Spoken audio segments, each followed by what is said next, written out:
Глава 12. Живиот мртовец. Ноќта се спушташе над Битола. Звездите трепереа.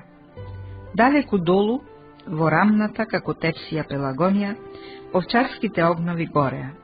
Се беше тивко и мирно. Одеднаш таа тишина ја наруши труба. Тати, тати, тати, ту. Се носеше незиниот глас и се губеше некаде низ зелените падини на китниот и убав Пелистер. Тоа војничката труба ги викаше турските војници на ноќен починок. Не потреа долго, пак завладеа штама. Таа ноќ кон Битола се приближуваше крупна црна сенка. Сенката ги прескокнуваше плотовите од башчите и се приближуваше до првите градски порти и куќи. Низ градот, по улиците, по тесните сокаци, се слушаа чекорите на турската стража. Тип-тап, тип-туп, одекнуваше тапиот чекор. Сенката внимателно и тивко се приближуваше до првата градска куќа. Застана под прозорецот во мракот под една стара црница. Горе, во широката одаја, гореше ламба. Над зидот од одајата се оцртуваше човечка сенка. Од под црницата се чу тивок глас. Тетко, тетко, отвори! Прозорецот се отвори. На него се појави подгрбавена бабичка. Таа праша. Кој е? Кој вика? Тетко, јас сум Петко, отвори, рече гласот. Прозорецот пак се затвори и бабичката се скри внатре. Не потреа долго, долу скрцна старата дрвена порта, вратата се отвори. Човечката сенка, како дух, се провлече низ вратата. Влезе во дворот, се искачи по скалите и влезе во куќата. Домаќинот го пречека дојдениот. Домашните станаа на нозе. Домаќинот го поздрави. Добре дојде, Гоце. Добро те најдов, Павле, одговори дојдениот. И како влезе во градов, праша домаќинот. Остави ме, Павле, рече Гоце. Одвај, за малку на крај на градот не наседнав на турска стража. Така е, го прекори Павле, кога не праќа шабер да ти пратиме водач. Така ми испадна работата, нема време да пратам абер. Пак двајцата замолчаа. Павле повлече од цигарата и праша. Па како се извлече? Кога ја забележа стражата, почна да раскажува Гоце. Се скрив крај патот под една сенка. Штом стражата се оддалечи, преку плотовите од бавчите, се искрадов дотука. Домашните се повлекоа во другата одаја. Од кога останаа сами, Гоце продолжи. Павле, шегата настрана. Брзо стори и мабер на членовите на комитетот да дојдат. Нека дојде, ако е тука, и Пере Тошев. Треба уште ноќеска да одржиме состанок. Утре пак ме чека пат. А што има ново во градот? Остави, Гоце, работата ич не чини. А зошто? Со неколку души почна да расправа Павле. Врзан го дотераа вчера Даме Груев. И после, ете го лежи в затвор. Гоце малку се замисли и рече. Мора некако да се фати врска. Мора да се влезе во затворот. Мора да се разговара со Даме Груев. Ама како, Гоце? И тука морам нешто да измислам, рече Гоце и почна нервозно да пуши од цигарата. Павле излезе надвор по скришниот канал да ги извести членовите на местниот комитет за состанокот, а Гоце остана сам да размислува. Вечерта, околу 11 часот, во куќата влезе Пере Тошев со неколку души, членови на местниот комитет од Битола. Смрт или слобода, ги поздрави Гоце. Смрт или слобода, одговорија тие со вообичаениот комицки поздрав. Откога се поздравија, сите седнаа. Прв зеде збор Пере Тошев. Тој рече: Браќа, тука меѓу нас се наоѓа братот Гоце, член на Централниот комитет на внатрешната македонска револуционерна организација. Тој вечерва не собра овде за да ни каже какви се целите и каква е нашата борба. Гоце стана, го поднамести појасот, во кој се наоѓаше неговиот револвер и камата, и почна да зборува. Драги браќа, Дојде време кога и ние македонците треба да го кренеме и нашиот глас. Гласот за слобода на Македонија од турското робство. Треба да чуе цела Европа и целиот свет. Треба да се дигнеме ние поробените на оружје, да влеземе во борба, крвава борба, борба за слобода. Во таа борба многу ќе изгинат, но оние кои ќе останат, ќе живеат. Добро, Гоце, праша еден член на комитетот. Нам ни треба помош. Помош ни треба да бараме од братската Бугарија или од Русија. Русија е далеко, рече Пере Тошев. А од Бугарија помош не ни треба. Не ни треба помош од кобурзите. Тие сакаат да не впрегнат во нивниот јарем како волови во кола и да бидеме нивни робови. Браќа, ние сами треба да купуваме оружје. Пушки, мартинки, берданки, маликерки и бомби. Право вели брат Пере, продолжи Гоце. Јас одамна сум ја клал главата в торба, сум ја набил накол. Затоа, ако сме сложни, како што вели народната поговорка, и планина можеме да дигнеме. А не, дена кај Бугарија, дена кај Русија. Едни тргај ваму, други тргај таму. Така не оди работата. Ами сами во себе да си веруваме. Кај ви се рацете, земете ги пушките, секирите, вилите и удрете на тираните, заврши Гоце. Откога се изредија да зборуваат уште неколку души, Гоце го заврши состанокот со зборовите. Смрт или слобода? Смрт или слобода, одговорија сите. Така доцна во ноќта заврши состанокот на местниот комитет во Битола. Зората се зазоруваше, петлите пееја. Туку што Гоце се готвеше да излезе незабележан од Битола во мракот, во одајата се втурна еден битолчанец и задишано и вџашено извика. Целиот град е сардисан. Турската војска врви низ градот. Ни пиле не пуштаат надвор.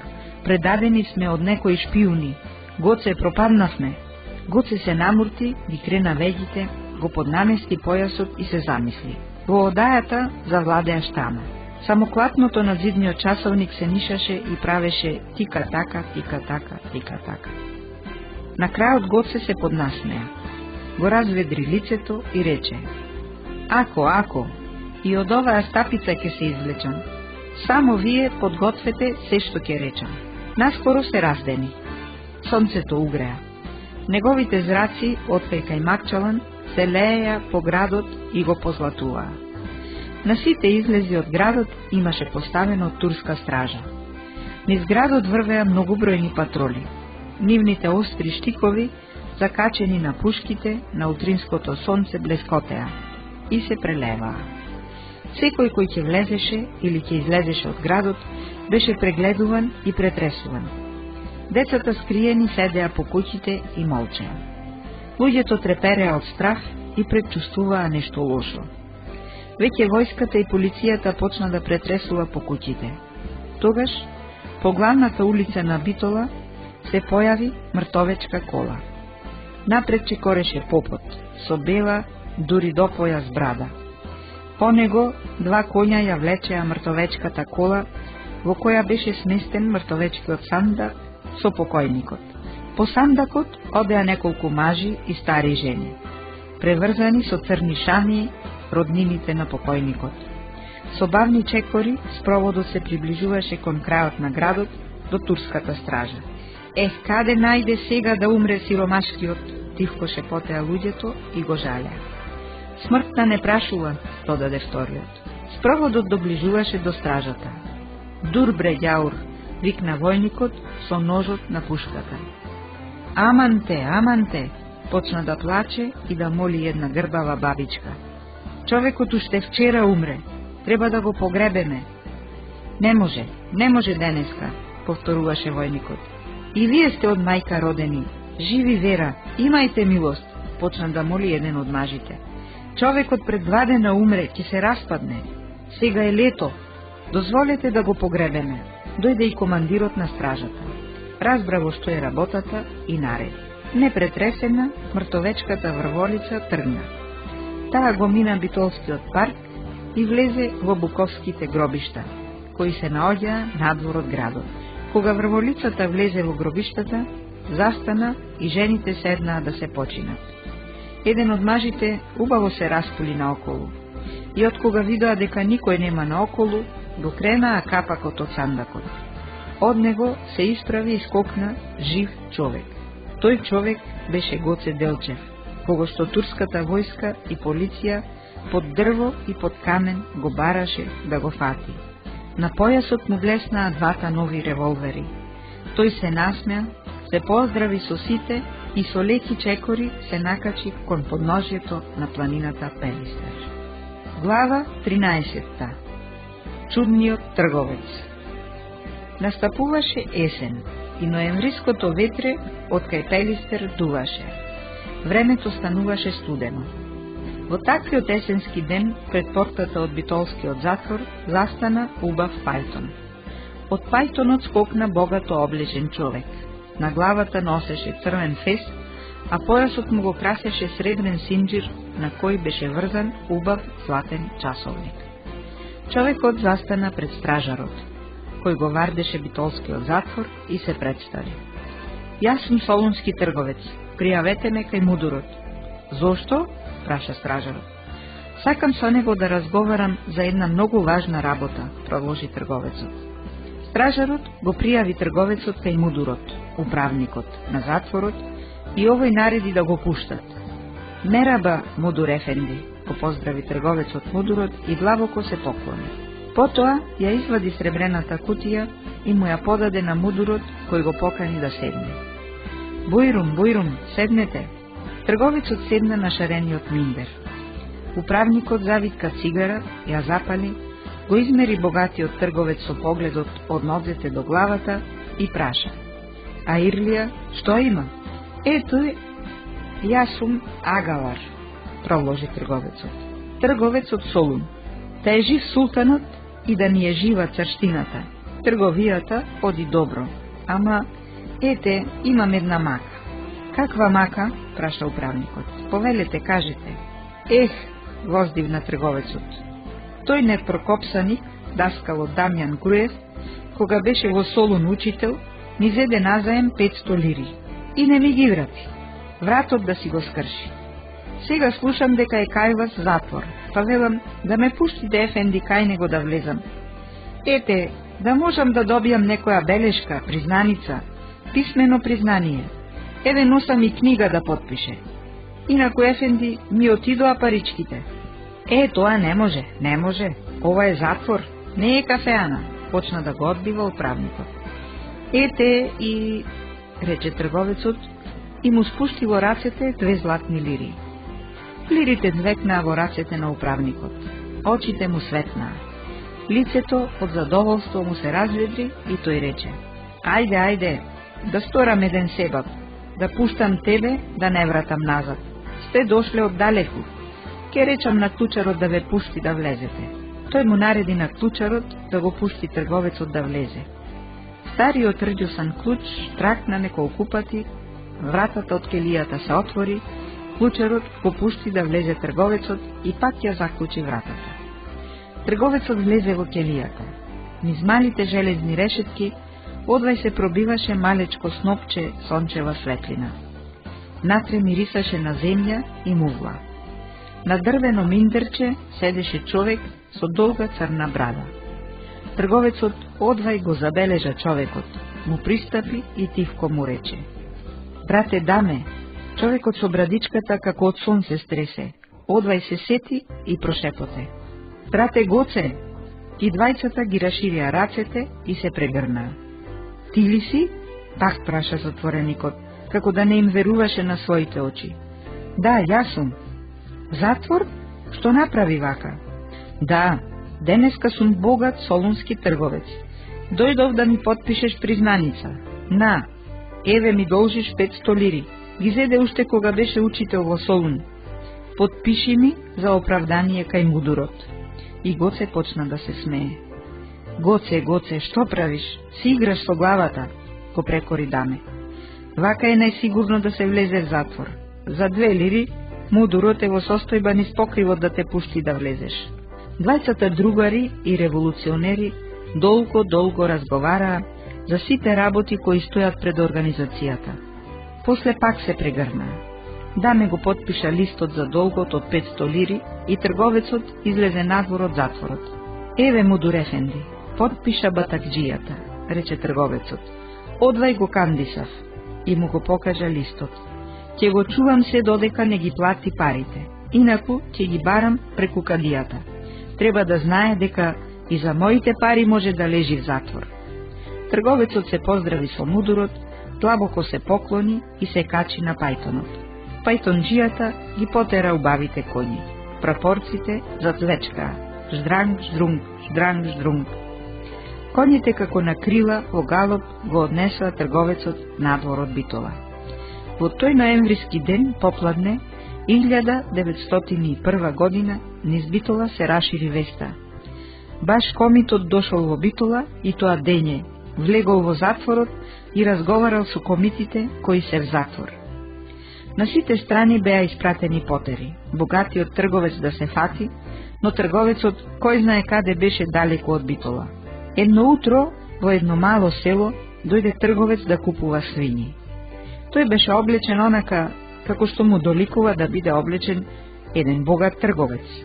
Трговецот прошета низ селото и праша: дали има свињи за продавање и по која цена можат да се добијат? Тој праша: дечиња, кој ќе биде толку добро да ми ја покаже куќата на коџобашијата? Јас ќе ти ја покажам, чичко, викна едно малечко, босоного дете и се одвои од другарчињата. Детето тргна напред, а трговецот по него. Куќата од коџобашијата се наоѓаше на крајот од селото. Од кога влегува во дворот, трговецот му даде на детето неколку мангарии, го помилува по косата и му рече: ти си јуначе, многу ти благодарам, да си жив и голем да пораснеш. Детето ги грабна парите и отрча да се пофали дека добило пари. Трговецот тропна на вратата, не му отвори никој. Тогаш тој пак тропна и викна: домаќине, тука ли си? Отвори, ти идеме у гостин. Домаќинот ја отвори вратата, не го позна и праша: молам, што сакате? Трговецот му пристапи поблиску и му одговори: јас сум трговец, купувам свињи. Ете, дојдов коџобаши во вашево село да купам некоја свиња. Настапи долго молчење. На домаќинот му изгледаше како лицето на трговецот да го беше видел некаде, но каде? Тој не можеше да се сети. Тогаш трговецот се насмеа. Белите заби му светна, лицето му се разведри. Дори тогаш домаќинот го позна и радосно извика: ти ли си, бре, Гоце? Јас, ами кој? Му одговори Гоце: ѓавол да те земе, колку си се преправил, тептил, што ни јас не можам да те познаам. Гоце и домаќинот се прегрнаа. Домаќинот го покани: добро ми дојде, влези, брате Гоце, влези. Домаќинот го фати Гоцета под рака и го одведе дома во една гостинска одаја. Токму домаќинот и Гоце се беа расприкажале, кога на портата се чу силно бам-бум, бам-бум. Домаќинот како попарен скокна, го отвори прозорецот и погледна надвор. Однадвор се чу пак силно чукање на вратата и некој на турски јазик извика: отвори, бреќарата, потера од 5 суварии. Тивко шекна домаќинот, побеле во лицето како крпа и се врати назад. Што да правиме, Гоце? Џашено праша.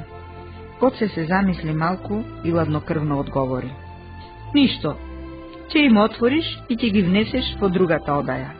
Однадвор пак се чу силно чукање. Пејки, пејки, сега идам, ефенди, викаше домаќинот и со брзи чекори слегуваше по скалите. Тој, како што рече Гоце, ја отвори вратата. Во куќата влегоа 5 дозаби вооружени суварии. Еден од нив рече: што не отвориш, бре ѓаур? Проштавајте, почна збунето да се извинува домаќинот и да ги трие рацете. Малку бев задремал. Инаку, мојата куќа секој пат е отворена за царските луѓе. Откако сувариите влегоа во другата одаја, Гоце остана сам. Веднаш нешто му падна на ум. Тој стана и го скри револверот длабоко во појасот.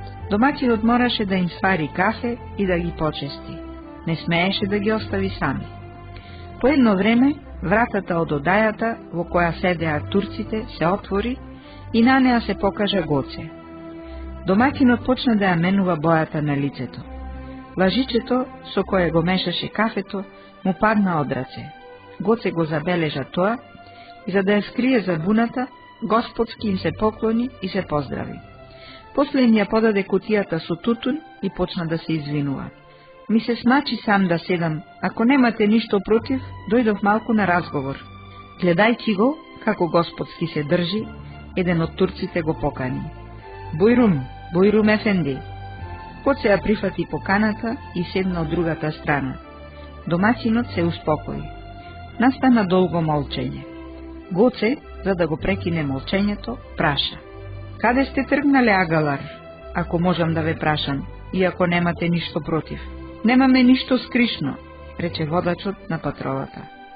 Тргнавме по трагите на еден комитски големец, сакаме да го фатиме.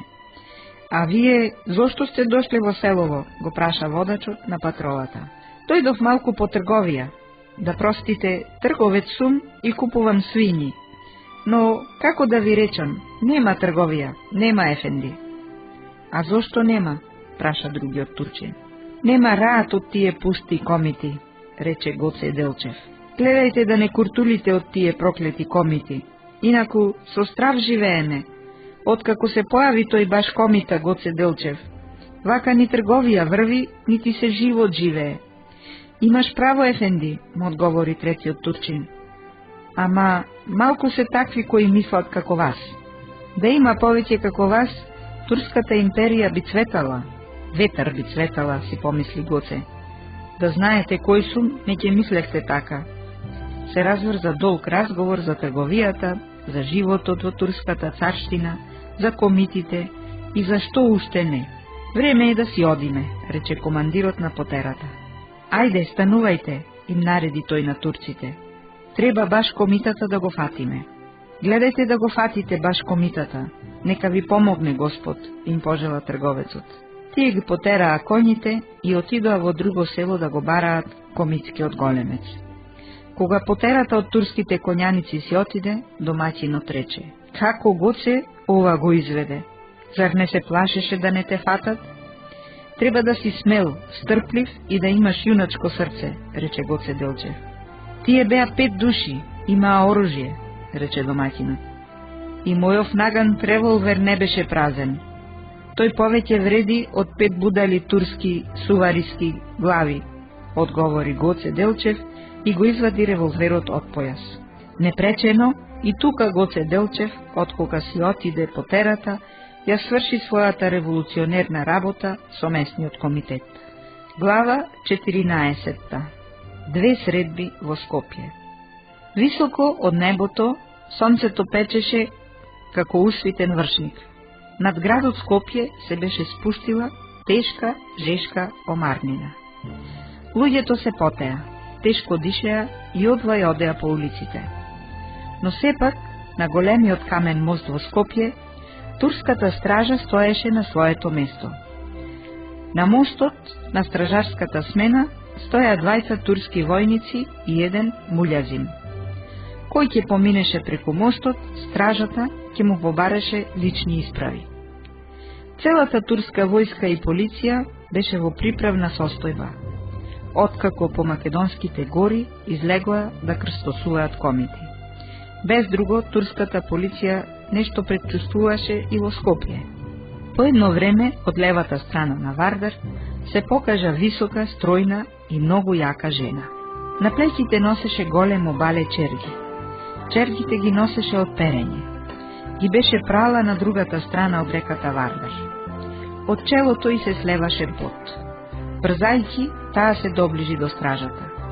Бидејќи не сакаше да застане да ја претресат, како и другите минувачи, стражата й го препречи патот. Едниот од стражарите грубо й викна: "Дурмори, ѓаурко!" Жената не се збуни. Застана малку, се сврти кон муљазимот и го замоли: "Муљазим ефенди, ги носам чергиве од перење. Децата дома ми се сами. Ве молам, пуштете ме што побргу, да не се изгори некое, а и одвај стојам на нозе. Многу ми тежат чергиве. Муљазимот, гледајќи ја жената како се подгрбавила од тежината на чергите, се сожали. Му мавна со рака на стражарот да се тргне и нареди: "Пушти ја, нека врви." Жената му се заблагодари и одвај, носејќи ги чергите, го мина мостот на реката Вардар. Под тешкиот товар таа ја мина долгата улица, скршна во неколку мали улици и се изгуби некаде во десниот дел на Скопје. Таа кроче отвори една мала, ниска, дрвена порта, влезе внатре и се распули наоколу. Откога виде дека нема никој, се искачи горе по скалите и ги пушти чергите на понот. Внатре ја чекаше еден човек. Тој ги одвитка чергите и однатре се истурија бомби и фишеци за пушки. "Одвај стасав, гоце," рече жената. "Проштавај, Донке, те измачив. Немаше друг начин. Дење напладне и толку брзо да ги пренесам бомбиве и фишециве." Ако, гоце, нели е за слобода, се ќе поднесеме," му одговори жената и се насмеа. Тогаш гоце ја потупа по плеќите и рече: "Донке, ти си добра и храбра македонка." Жената се врати. Натре беа членовите на местниот скопски комитет. Во Скопје, од левата страна на реката Вардар, се наоѓа турската чаршија. Во неа некој пат живееле само турци. На сите страни, дури до небо, се издигнувале белите високи минариња на џамиите. На нив се качувале оджите и ги викале верниците на молитва. Среде турската баш чаршија имало неколку големи кафеани. Вечерно време пашите, беговите, агите и дервишите седеле, пиеле црно кафе, пушеле тутун со долгите чибуци и разговарале. Како и секој пат, така и една вечер, во една од тие големи кафеани се беа насобрале повидните бегови, аги и други турци. Меѓу нив беше и најглавниот скопски дервиш. Близу вратата седеа двајца непознати турци. Едниот од нив беше со среден раст, со калешо лице и имаше црни засукани мустаки. Турчинот со црните засукани мустаки пушеше со долгиот чибук и шмркаше кафе од дебелиот филџан. По едно време, главниот скопски дервиш го остави своето друштво и пристапи на масата на која седеше турчинот со засуканите мустаки. Тој се поздрави. "Мераба, ефенди." Мераба, дервиш ефенди," го поздрави турчинот со засуканите црни мустаки. "Слободно ли е да седнам во вашето друштво?" праша главниот скопски дервиш. Седнете, дервиш ефенди. "Нам ни чини голема чест да седнете во нашето друштво," му одговорија двајцата непознати турци. Главниот дервиш седна. Турчинот со засуканите мустаки ја извади кутијата со тутун и му ја подаде на дервишот. Овој завитка цигара и ја запали. Меѓу нив се разврза жив разговор. Разговор за времето, за животот и за немирите во турското царство. "Рајата ја крена главата," рече дервишот.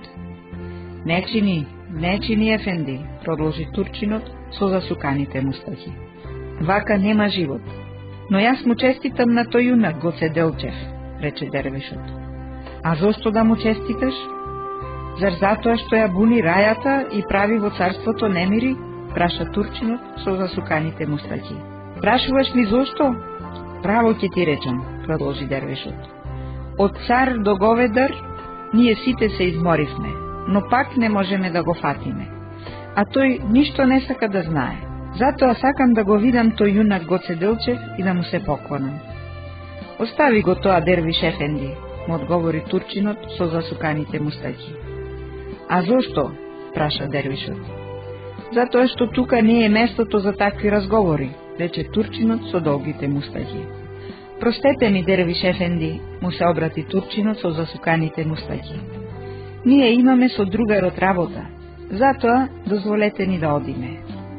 О, слободно," одговори дервишот. Тие се поздравија и турчинот со големите мустаки и неговиот придружник си отидува. На другиот ден, преку скопската пошта, главниот скопски дервиш го доби ова писмо. "Дервиш ефенди, вчера вечерта, пиејќи кафе во кафеаната, вие изразивте желба да го видите Гоце Делчев и да му честитате. Иако вие не знаевте, но желбата во истиот момент ви беше исполнета. Турчинот со црните засукани мустаки, кој со вас пиеше кафе и разговараше, бев јас, Гоце Делчев. Другиот турчин со мене беше Комита, мој другар. Се преоблеко во турско облекло и дојдов во кафеаната да чујам какви планови кроите против рајата. Внимавајте, кон рајата да идете справедливи, инаку ве чека куршум. Гоце Делчев. Тервишот, кога го читаше писмото, брадата му трепереше од страв. По челото му избија капки пот. Штом го прочита писмото, извика: алал да му е, јунак е Гоце Делчев. Глава 15. Саблерските фабриканти. Китна и убава е Осогово планина, особено во пролет, кога ќе се искитат со зеленило убавите стрмни зелени падини. Птиците тогаш на гранчињата вијат мали меки гнезда. Низ гората се слушаат различни птичји мелодии. По падините се зеленее сочна и мека трева. Шарените цвеќиња шират волшебен мирис. Во тие зелени падини се скрило селцето Саблер, кое во тоа време се наоѓаше на границата меѓу Турската империја и кнежеството Бугарија. Нагоре над селото се раштркале старите ветви овчарски колиби. По падините пасат белоруни стада овци. Тивко и таговно се носи свирка на овчарски кавал. Стар овчар со бела коса и брада, тивко ја свири со својот шарен кавал песната: море сокол пие вода на Вардарот, Јане, Јанеле бело грло. Не видели јунак Вардар да премине, Јане, Јанеле бело грло. Вардар да премине с 9 лути рани, Јане, Јанеле бело грло, а 10-та рана со нож прободена, Јане, Јанеле бело грло. Песната извира од длабочината на поробениот македонец. Со векови пластена во неговата душа и се лее, се шири и далеку се носи низ пиринскиот крај на Македонија. Меѓу тие ветви саблерски колиби, во таа пролет 1897 година се гради нова зграда. Искинатите мајстори брзаат. Солена пот им се лее од нивните поцрнети лица. Меѓу нив е и Гоце, но не сега како учител, туку како мајстор. Гоце, каква ќе биде оваа наша зграда? Прашува еден мајстор. Тоа е првата наша македонска фабрика, одговара Гоце и се смее. Фабрика? Каква фабрика? Ти само брзај, па ќе видиш. Треба што побргу да биде готова. Дури не дошол главниот мајстор. Од каде е главниот мајстор? Прашува втор работник. Тој е ерменец, револуционер, одговара Гоце. Бил ерменски револуционер. Леар е по занает. Леел бомби за ерменците револуционери. Сега ќе лее за нас. Оваа зграда што ја градиме сега ќе биде нашата железо леарница. Скриена во зеленилото меѓу големите дрвја, железолеарницата беше готова. Дојде и црнокожестиот ерменец, леар и мајстор. Тој се зафати за работа. Среде во леарницата беше наместена голема железна печка. Околу печката беа наредени валчести калапи за мини и бомби. На ѕидот од леарницата висеа неколку пушки маликерки, 2-3 мартинки и неколку бомби. Под печката гореше оган. Висок и крупен човек со поцрнето од чад лице само редеше јаглен кокс под печката. Од поцрвеното лице очите му светкаа. Во печката ладното железо почна да се црвенее. Редете кокс, давајте сила, заповеда црниот ерменец. Двајца испокинати работници со засукани ракави редат кокс под печката. Железото веќе се топи. Станува течно како вода. Високиот ерменец зема во рацете долга црпалка со дрвена рачка и вели: готово е. Нацрпува од усвитената железна маса и со големо внимание тура во калапите. Калапите се полнат и постепено се оладуваат. После тој ги отвора калапите. И гледај чудо, од калапите излегуваат валчести како јајца бомби. Оваа ќе биде за Султан Амида, вели Гоце и се смее. Оваа е порачана за Сулејман Паша, додава еден друг работник. Оваа пак ќе му дојде доак и ќе му ја скине целата на Селим Заптија. Потфрлува трет и ја фрла бомбата кон купот. Оваа голема мина ќе го дигне Али Пашиниот мост во воздух, вели четвртиот работник. Една по една се тркаваат и шарените како јаболка бомби и се редат на куп. Секоја од нив е однапред благословена и предзначена за некого. Која за Паша, која за Валија, Мудур, Заптија или кој да било друг турски изедник. И така купот расте ли расте. За 10 месеци од оваа прва македонска фабрика, саблерските фабриканти излеаа 1500 бомби од различна големина, наменити како дар за султанот и за неговите помагачи. Тие беа испратени во различни краишта во поробена Македонија. Во оваа фабрика беа излеани уште многу секири, лопати и чекани. Есента Гоце доби таен шифруван извештај. Во него пишуваше: шпионите не спијат. Бугарската полиција ја намириса работилницата. Не е чудо да ви дојде нагости. Гледајте, ведрете ја, што можете побаву. Наскоро дојде и бугарската полиција. Кога влезе во железолеарницата, ги најде само празните исчадени зидови. Бре, ама се ѓаволи овие македонци, рече командирот на бугарската полиција. Истата година, во едно зафрлено место низ Пиринскиот крај на Македонија, требаше да се направи широк, убав пат. Но како ќе се направи? Прво треба да мине инженер, да го разгледа местото, после да се измери и да се закачат колчиња и дури потоа да се почне со работа.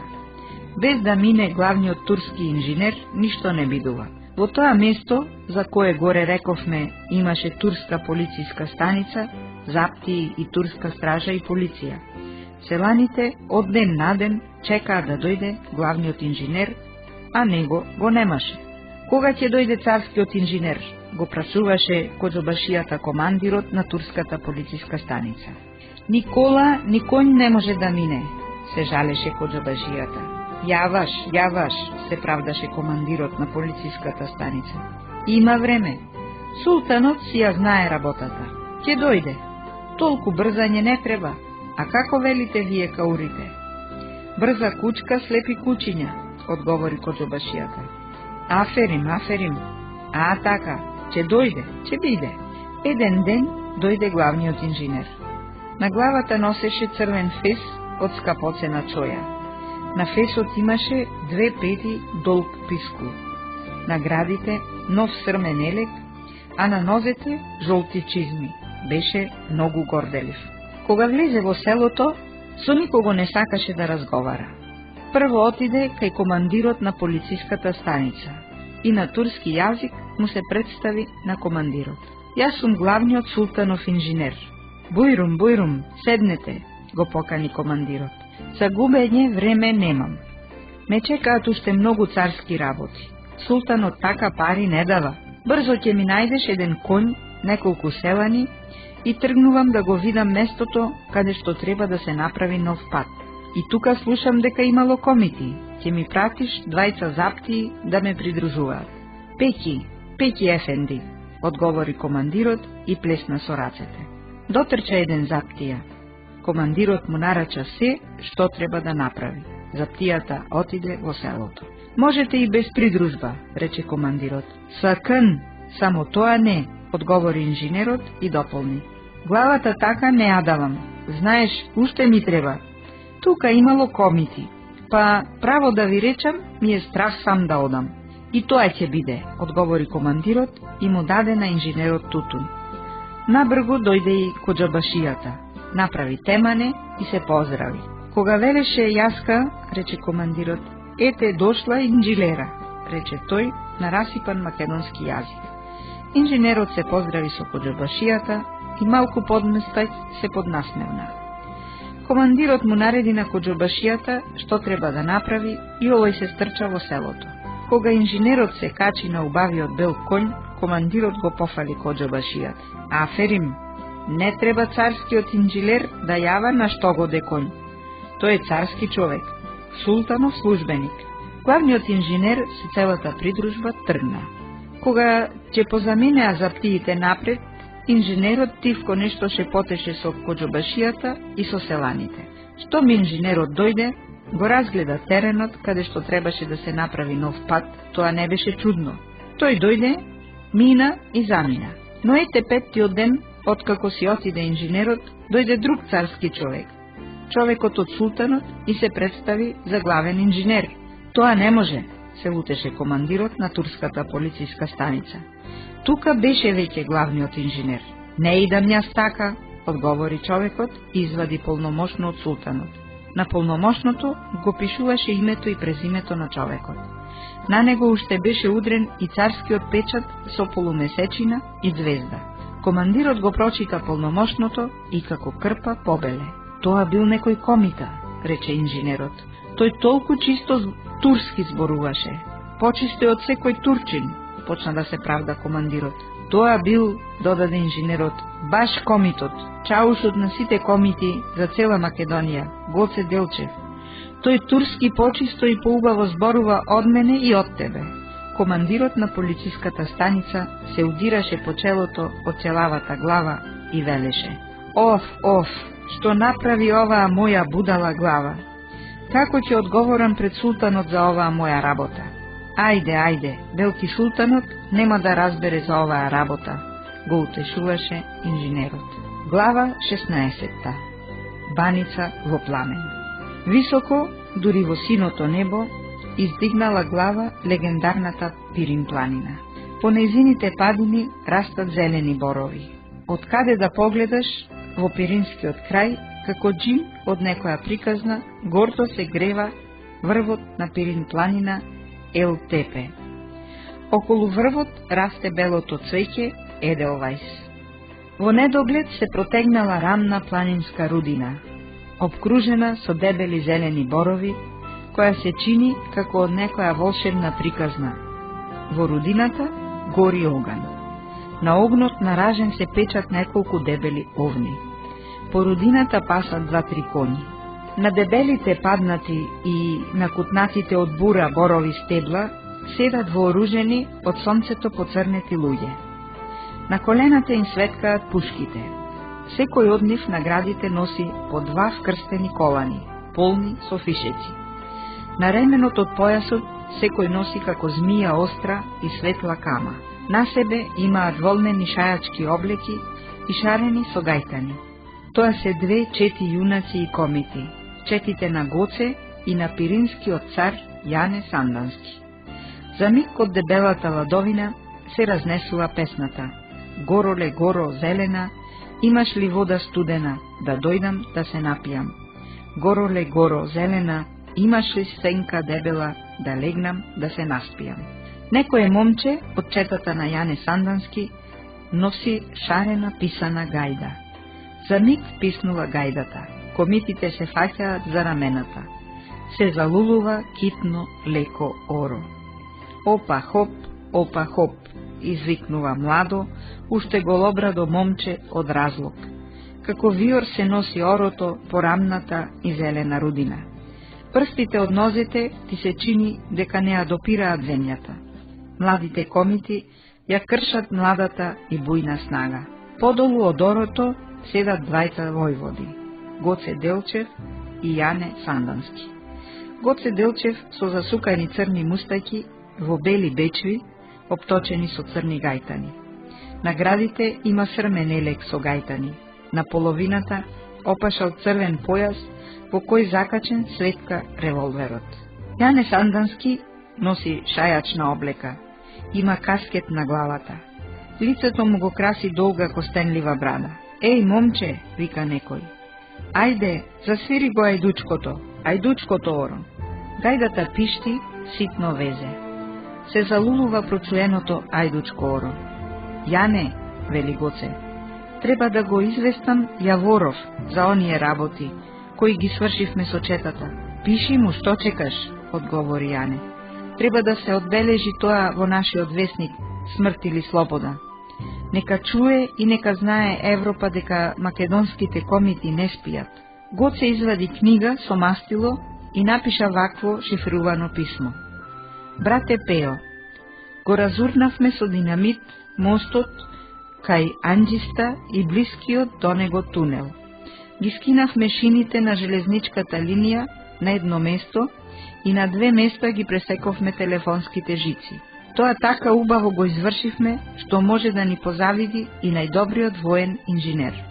Кога ќе пишуваш во весникот, успехот припиши го на онаа сила, тајната револуционерна организација. Гоце Делчев. Орото продолжуваше. Комицкото, браќа, да го затресеме. Комицкото оро, нарача млад и строен Малешевец. Пак се залула комицкото оро. Кога комитите се наиграа, се изморија, седнаа да си починат под дебелата сенка. Им беше разделена храна, печено овнешко месо и големо парче леп. Откако се нахранија, Гоце нареди: подгответе се за тргнување. Сите станаа на нозе. На коњите беше натоварена муницијата, бомбите и динамитот. Војводите Гоце и Јане се поздравија, се прегрнаа. Гоце со својата чета тргна, а Јане Сандаски остана на Пирин планина. Беше рано утро. Пролетта настапуваше. Дрвчињата беа расцутени и на нив како снег се белееја пупките цук. Крај патот што водеше за Солун, птичките чуруликаа и вееа нови гнезда. Во нив требаше да снесат јајца, од кои ќе се изведат пилиња. Во тоа пролетно утро, токму 2 дена пред празникот Великден, по патот за Солун брзаше прост селанец. На себе носеше стар волнен джамадан и бели искинати бечви, обточени со гајтани. Околу половината на снагата имаше опашано шарен црвен појас, во кој беа закачени 2-3 главици прас и парче ченкарен леп. Во рацете селанецот носеше голема, од врбови прачки плетена кошница, која згора беше покриена со бела чиста крпа. Што ли носеше селанецот во кошницата, кој ќе знае? Патникот брзаше по патот и со устата безгрижно свиркаше мелодија од некоја народна песна. Така свиркајќи со устата, патникот стаса пред вратата на градот Солун. Пред вратата вооружени стоеја 2 заптии и 3 финансиски агенти колџии. Секој кој што ќе влезеше во градот, тие го претресуваа да не носи контрабанден тутун. Откога ќе се увереа дека не носи тутун, го пуштаа да влезе во градот. Кога селанецот се доближи до стражата, еден од заптивите извика: "Стој бре ѓаур, да видам што носиш во кошницата." Селанецот место да застане, ја тргна белата крпа со која беше покриена кошницата и внатре се покажаа црвени великденски јајца. Тој му ја доближи кошницата на заптијата и му рече: "Празникот наближува, ефенди. Еве има уште 2 дена до Великден. Треба да им однесам на пријателите во градот некое црвено јајце." "Така е, ефенди, адетот кај нас, христијаните." Ако, поблаго одговори заптијата. "И бујрумте за името на Великден, земете си и вие по некое јајце." "Да, Господ, има," ги покани селанецот.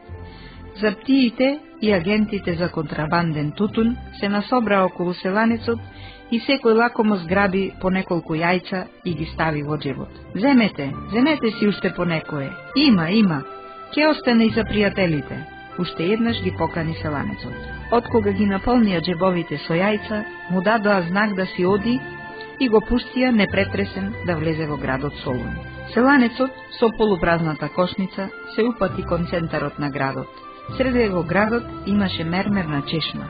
Околу чешмата се врткаше човек облечен во градска носија. Селанецот со кошницата во рацете му пристапи и го праша: "По вода ли си дошол, пријателе?" "Да, вода чекам," одговори граѓанинот. "А ти јајца ли носиш, пријателе?" праша граѓанинот. "Јајца, великденски јајца. Јајца за пријатели," одговори селанецот. "И јас сум еден од тие пријатели," се насмеа граѓанинот. "Тогаш ајде, води ме дома," рече селанецот. Граѓанинот и селанецот тргнаа заедно. Тие го минаа центарот на градот и по една мала тесна уличка се упатија кон крајот на градот. На крај градот се наоѓаше пространа и голема куќа. Куќата беше оградена со висок и камен зид. Кога пристапија до портата, граѓанинот цврсто ја тргна железната алка од портата и со растојание чукна на портата 3 пати по 3. Однатре некој праша кој е. Чичкочанко чука, одговори граѓанинот. Големиот железен клуч штрахна неколку пати и портата се отвори. Граѓанинот и селанецот влегоа внатре. Човекот кој што ги пропушти да влезат внатре, добро ја затвори вратата и пак ја заклучи. Граѓанинот го поведе селанецот по скалите.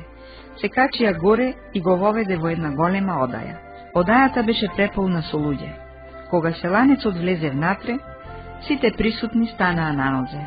Селанецот ја сметна капата и поздрави. Добар ден, браќа. Добар ден, Гоце, и добро ни дојде, одговорија сите. Дали се сите тука? Сите сме, само уште тебе те чекаме, одговори еден од присутните. Како успеа да влезеш во градов? Како те пропушти стражата? Пак праша еден од присутните. Треба да умееш, рече Гоце. Селската облека ме дочува, а пак великденските јајца ми беа пропусница. Тогаш Гоце на сите подробно им раскажа како со великденските јајца ги подмитил стражарите и агентите за контрабанден тутун и како непретресен го пуштиле да влезе во градот. Сега земете си и вие по некое јајце. Се разбира од оние што останаа. Јајцата беа разделени. Сите се зачудија. На дното од кошницата се покажаа неколку бомби. Гоце седна и го извади празот и лебот од појасот. На појасот блесна новиот револвер. Тука во Солун беа дошле сите четни началници и војводи од овој крај. Голем мајстор си, го пофали началникот од Сер. Си играш со турската власт како мачка со глушец. Драги браќа, го отвори состанокот Гоце Делчев. Ќе дојде денот кога македонскиот народ ќе се крене на оружје, на востание. Народот од нас чека помош и заштита. Тој што станал комита не е орач. На комитата пушката му е плугот. Треба да знаете, кој се бори за слобода не умира дома на постела. Тој ќе умре во борбата. Сами треба да си помогнеме. Помош не треба од никаде да чекаме. Оние што мислат и што чекаат помош од бугарскиот двор се лажат. Ним чавка им го испила умот. Тие се народни предавници. Помошта сме ние, народот, а народот е сила. Затоа треба поусилено да работиме за востанието. Од темел да ја растресеме турската империја. И така таа е веќе гнила. Уште долго Гоце говореше. Говореа и другите војводи и четни началници. Гоце го заврши говорот со извикот: смрт или слобода? Смрт или слобода, одговорија сите. Беше рано утро, 4 мај 1903. Зората се зазоруваше. Звездата Деница тивко трепереше над селото Баница. Во селото петлите пееја, го најавуваа раѓањето на новиот ден. Луѓето станаа од постелите. Истокот како крв се црвенееше. Гоце, со четата на Димитар Гуштанов и Ѓорѓи Бродлијата, се насе 20 души, спиеше во селото Баница и ништо лошо не предчувствуваше. Тука се беше затекал и револуционерот Димо Хаджидимов. Уште убаво не се беше разденило, кога од сите страни во селото залааја кучиња. Не потраја долго, во куќата каде што спиеше Гоце Делче, влезе задишена една бабичка и извика: синови, станувајте, 1000 турски аскер го сардиса селото. За миг Гоце стана на нозе. Ја наполни маликерката, ги прегледа револверите и бомбите. Тоа го направија и другите. За миг сите беа готови. Готови за крвава и нерамна борба. 20 души против 1000 турски аскер. Гоце, предложи Димитар Гуштанов, да поведеме борба во селово од јакиве камени куќи. Кога ќе падне мрак, некако ќе се извлечеме. Гоце малку се позамисли и одговори: тоа не смееме да го направиме. Турците ќе го изгорат селово Баница исто онака како што ги изгореа Бладово и Карбинци. За да не го земеме селово нашија, и да го спасиме од турците да не го изгорат, мораме да го пробиеме обрачот и да излеземе надвор. Ама Гоце, почна Димо Хаджидимов. Но Гоце го прекина и му рече: тој што тргнал во борба за слобода, одамна ја прежалил главата. Гоце цврсто ја стегна пушката, гордо се исправи, високо ја крена главата и искомандува: за слободата на Македонија, браќа, напред кон тираните и поробителите. Тоа го рече Гоце и прв се втурна надвор низ вратата. Како рисови по него се втурнаа и другите комити. Од другата страна запукаа пушките на турскиот аскер. Градот Куршуми се истури на нив. Гоце претрча до една пресушена рекичка. По него претрча и другите. Легнете, викна Гоце. Сите легнаа. 20 огнени пушки загрмеа, 20 жешки олови зрна се забија во крв и месо. Се заниша танецот од обсадителите. Последува уште неколку залпови од турскиот аскер. Некој од Гоцевите другари извика: Меранија! Гоце се подкрена. Еден куршум го боцна во градите. Бликна врела црвена крв и му го попрска елекот. Гоце скрцка со забите. Уште еднаш цврсто го стегна кундакот од маликерката и извика: удрете на поробителите, стрелајте на кучињата. Тоа беа последните негови зборови. Гоце лежеше и ја полеваше со својата врела крв својата поробена земја. Ти се чинеше дека е жив и дека ја целува земјата со своите врели усни. Пак згрмеа комитските пушки. Горе се крена чат. Оф, ми ги скинаа нозете, извика некој. Го убија Гоштанов, викна втор. Борците се проредија. Паднаа 5-6 души, но обрачот не можеше да се пробие. И како ќе се пробие? 15 борци се бореа против 1000 турски аскер. 15 пушки против 1000. Еден по еден во блиската плевна, извика некој. Дури едните стрелаа, другите еден по еден ползеа кон блиската камена плевна. Од сите страни во селото се крена чат. Огнени јазици го голтаа селото Баница. Целиот ден другарите од камената плевна пукаа на аскерот. Целиот ден комитите со куршуми го бранеа мртвото тело на својот војвода. Целиот ден не смееше никој од турските војници да му пристапи на мртвиот Гоце. Вечерта, под крилата на мракот, другите преживеани борци се извлекоа надвор од селото. Селото Баница веќе беше во пепел. Епилог. Срце во срцата. Гоце веќе го нема жив. Нема ни бегови, ни аги, ниту пак го има султанот. Погледај, драго дете, долу во полето. Во слободната татковина, како море се луеат златните жита. Млада, убава, како тетовско јаболко, румена жетварка, пченица зрела жнее и песна пее. Излегол Гоце војвода, чумата да ја пропади. По сочните зелени падини, ливади и китни македонски гори, пасат белоруни стада. Млад овчар свири со кавал. Развивај горо зелена, ке мине Делчев војвода со неговата дружина. Отвори ги, ти мое мило дете, твоите читанки и книги. Тука ќе го најдеш Гоце Делчев војвода. Навечер, во долгите зимски ноќи, крај топлиот оган, дедо ти прикажува за млад Гоце Делчев војвода. Ете, пак Гоце е жив. Тој живее во секое училиште, во секоја ливада, нива, куќа, село, град, фабрика.